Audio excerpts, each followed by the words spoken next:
Assalamualaikum warahmatullahi wabarakatuh. Perkenalkan, saya Ervina Sofiani Nursiam, mahasiswi dari Prodi Bahasa dan Sastra Arab, Fakultas Usuluddin, Adab dan Dakwah, UIN Said Ali Rahmatullah Turung Agung, dengan nomor induk mahasiswa 126305212 Di sini saya akan membahas atau mempresentasikan skripsi dari Lilis Teguh Waisih IAIN Salatiga tentang fonologi bahasa Arab yang berjudul Perubahan Fonologi dari Bahasa Arab ke Bahasa Inggris dalam Arabic English Dictionary karya Hans Weir. Nah, di skripsi ini kita akan membahas tentang pendahuluan, landasan teori, kemudian kamus Arabic English Dictionary, dan juga pembahasan. Nah, yang pertama, pendahuluan.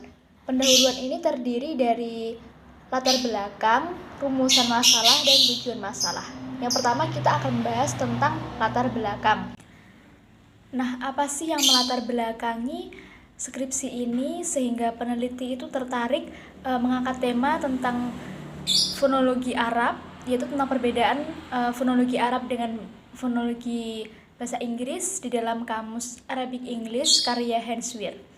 Yang pertama yaitu bahasa merupakan suatu sistem lambang bunyi yang dipakai manusia untuk tujuan komunikasi.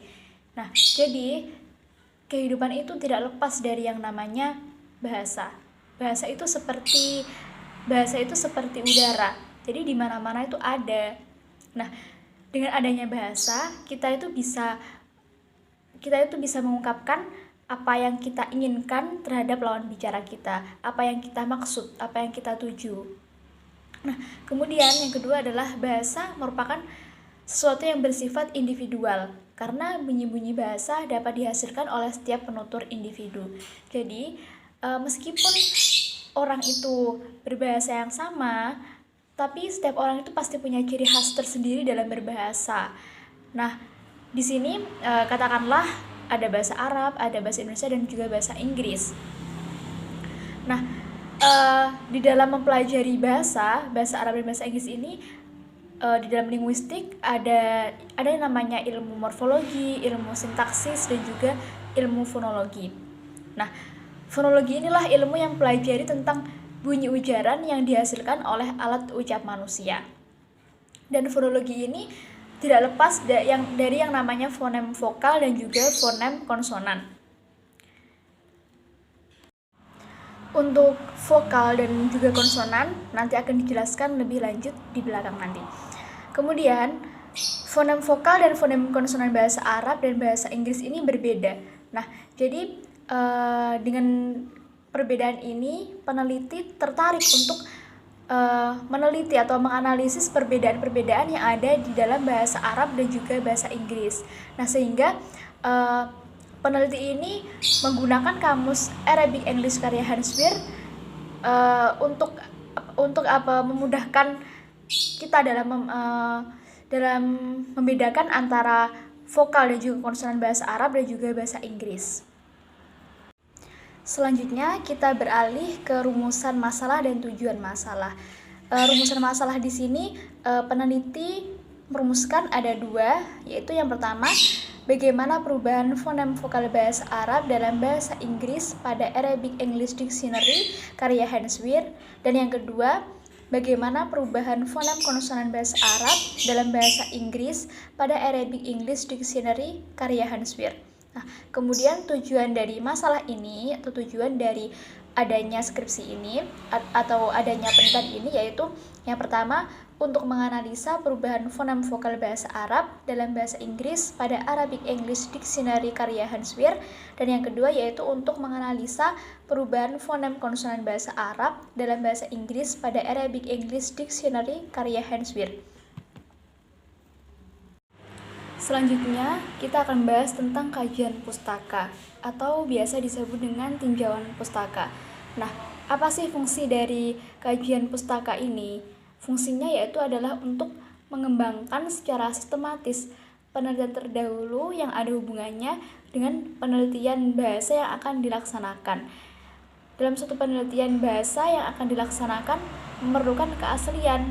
Oleh karena itu perlu adanya kajian pustaka ini.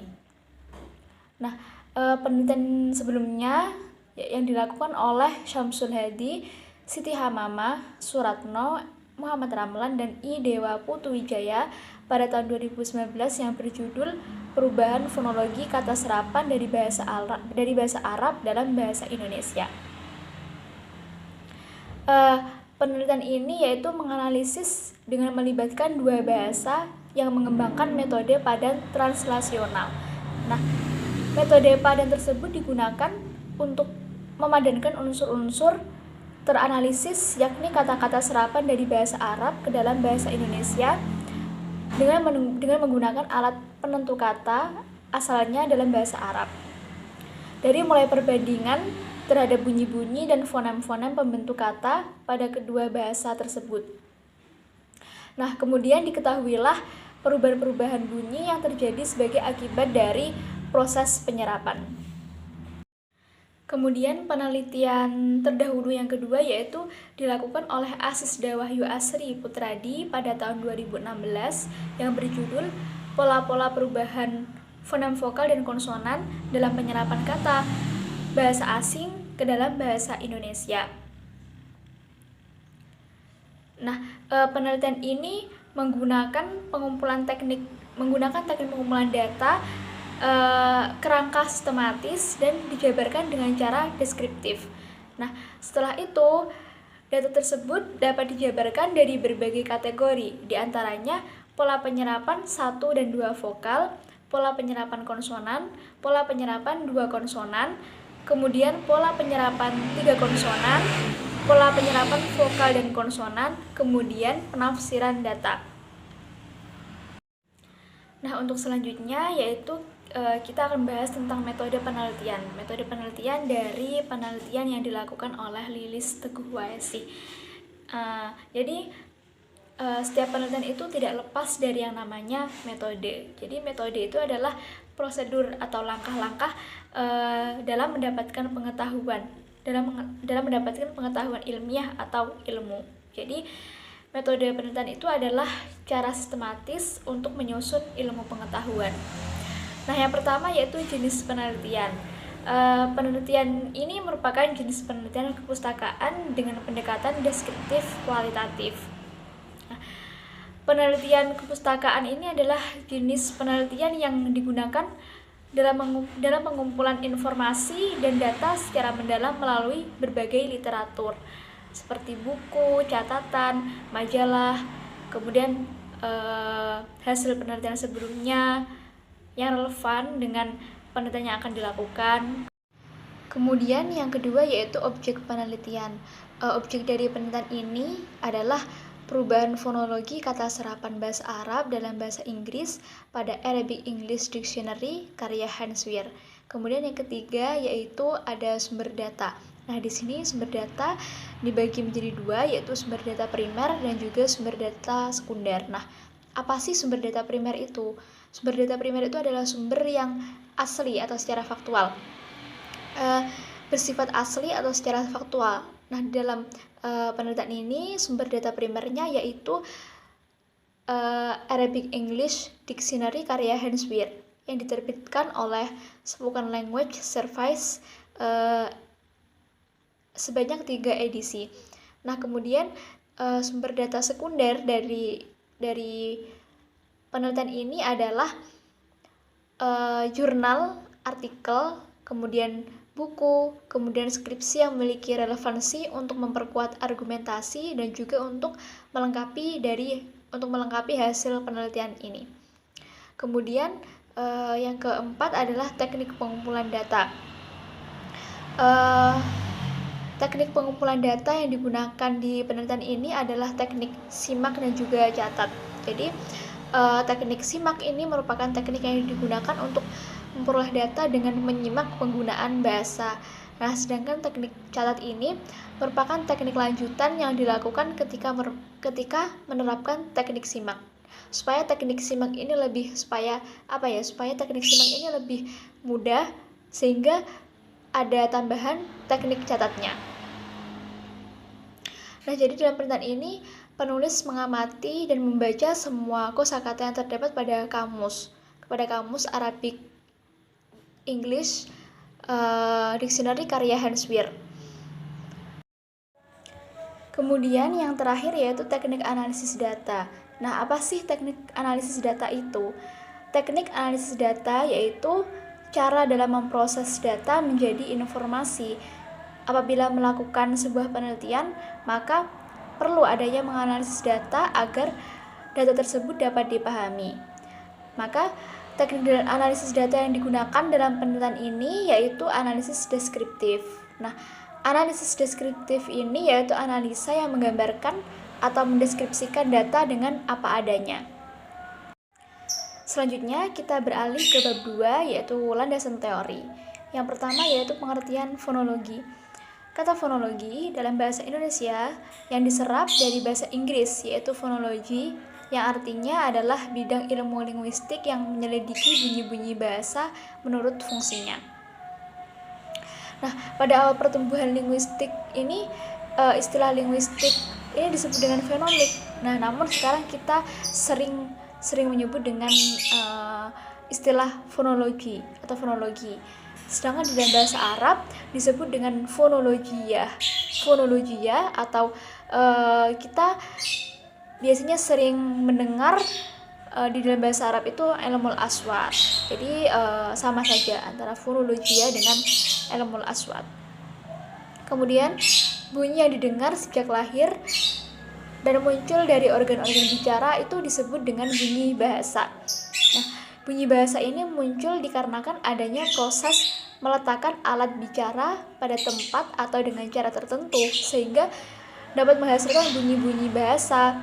Kemudian, bunyi bahasa memiliki beberapa segi, yaitu alat bicara secara lahiriah atau fisiologikal dan akustik atau fisikal. Fisiologikal ini atau secara lahiriah berkaitan dengan alat, tempat-tempat, dan gerakan-gerakannya ketika proses itu terjadi. Sedangkan akustik atau fisikal itu adalah berkaitan dengan bunyi yang muncul di udara sampai didengar oleh si pendengar. Landasan teori yang kedua yaitu alat bicara. Bunyi yang dihasilkan dari terjadinya getaran di tenggorokan atau hanjaroh atau laring pada saat udara terdorong di sela-sela bernapas dari rongga paru-paru melewati tenggorokan dan pita suara yang menyebabkan terjadinya getaran yang berpindah setelah keluar dari mulut atau hidung di sela-sela udara dalam bentuk gelombang hingga sampai di telinga pendengar. Dengan kata lain, bunyi bahasa terjadi jika udara mengalami hambatan pada alat-alat bicara. Nah, teman-teman di sini bisa melihat gambar pada PPT, gambar alat bicara. Nah, yang pertama yaitu bibir atas atau asyafah al-ulya atau the upper lip. Kemudian yang kedua adalah bibir bawah, asyafah as-sufla. Yang ketiga, gigi atas, asin al-ali. Kemudian yang keempat, gigi bawah, asin al-asfala. Yang kelima yaitu langit-langit keras atau wasat al-hanak. Yang keenam, sisi kanan dan kiri gigi atas dan gusi.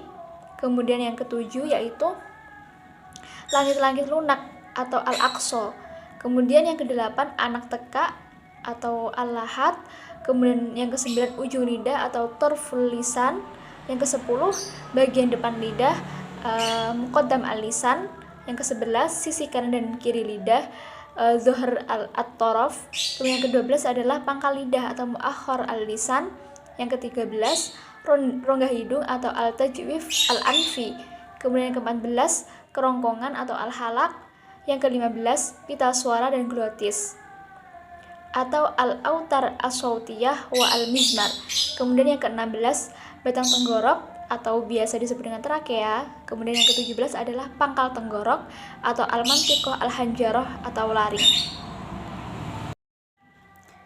Landasan teori yang selanjutnya yaitu tentang vokal atau aswa'id. Istilah vokal dalam bahasa Inggris disebut dengan vowels, dalam bahasa Prancis disebut dengan voyelles.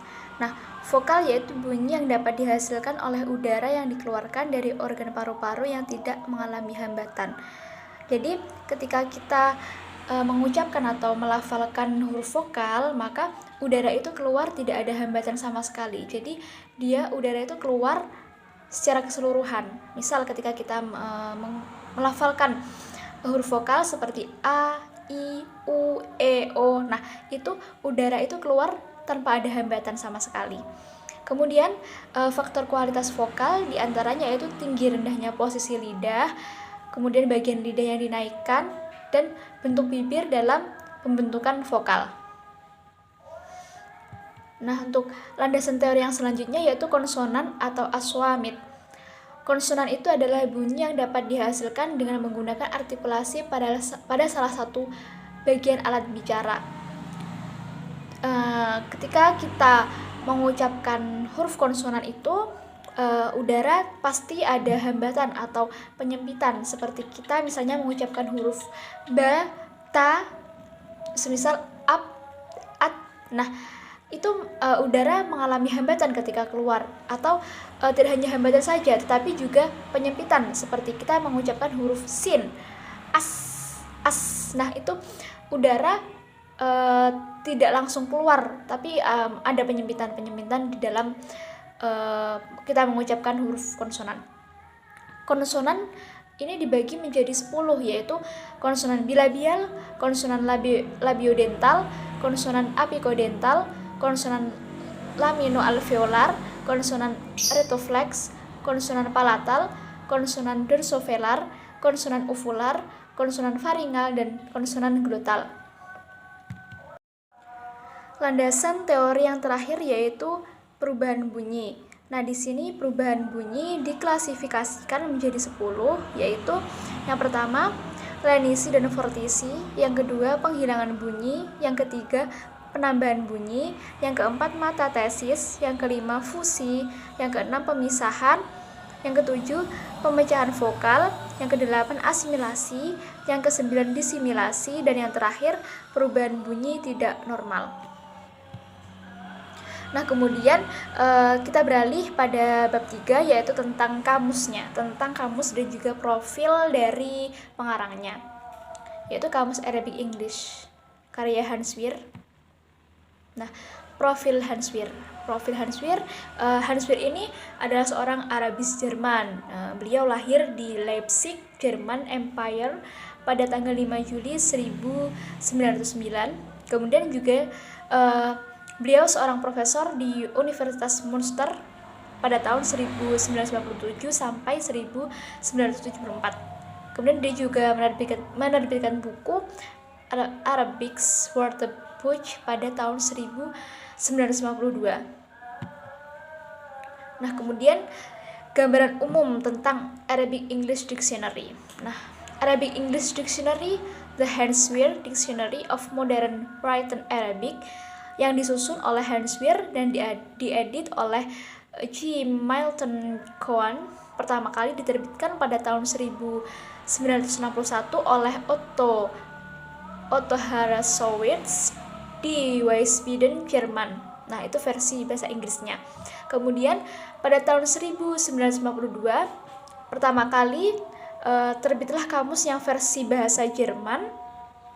Kemudian tidak lama setelah penerbitan itu dilakukan, pihak dari Komite Program Bahasa dari Amerika, Council of Learned Societies, mengakui keunggulan kamus tersebut dan berusaha untuk menerbitkan kamus yang versi bahasa Inggris. Kemudian, kamus karya Hans Wehr versi bahasa Inggris ini biasanya tersedia dalam 2 edisi.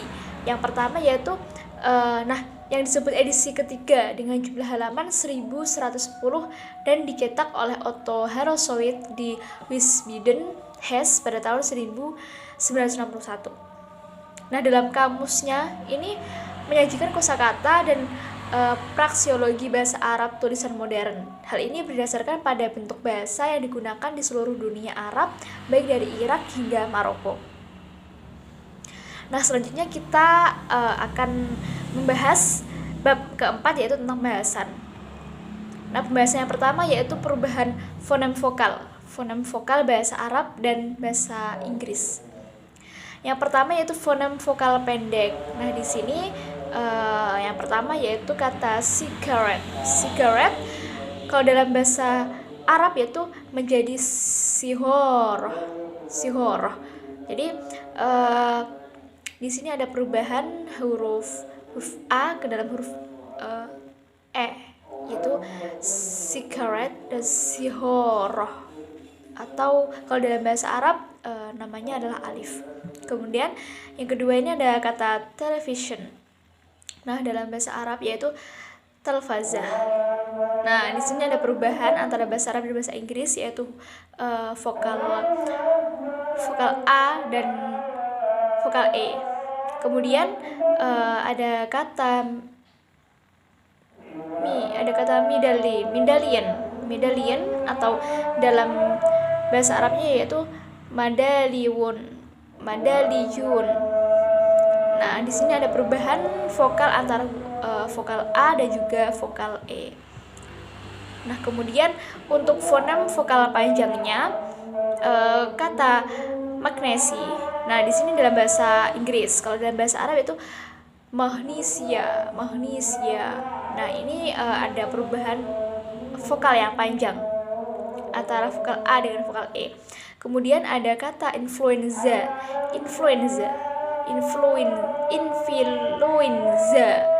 Kalau dalam bahasa Arab. Nah, itu juga perubahan vokal panjang A dan E. Kemudian ada kata bazar. Kalau dalam bahasa Inggris, kemudian kalau dalam bahasa Arab yaitu bazar. Nah, ini ada perubahan vokal panjang antara vokal A dan vokal E juga. Kemudian pembahasan yang kedua yaitu perubahan fonem konsonan bahasa Arab dalam bahasa Inggris. Nah, yang pertama yaitu kata prince dalam bahasa Inggris, kemudian dalam bahasa Arabnya yaitu birins.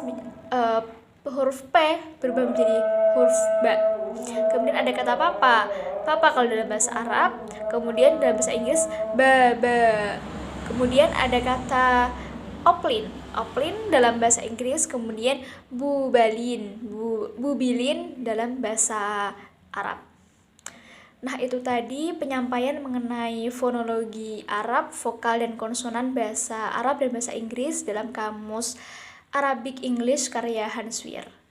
Nah, mungkin itu saja yang dapat kami sampaikan. Ada kurang lebihnya mohon maaf.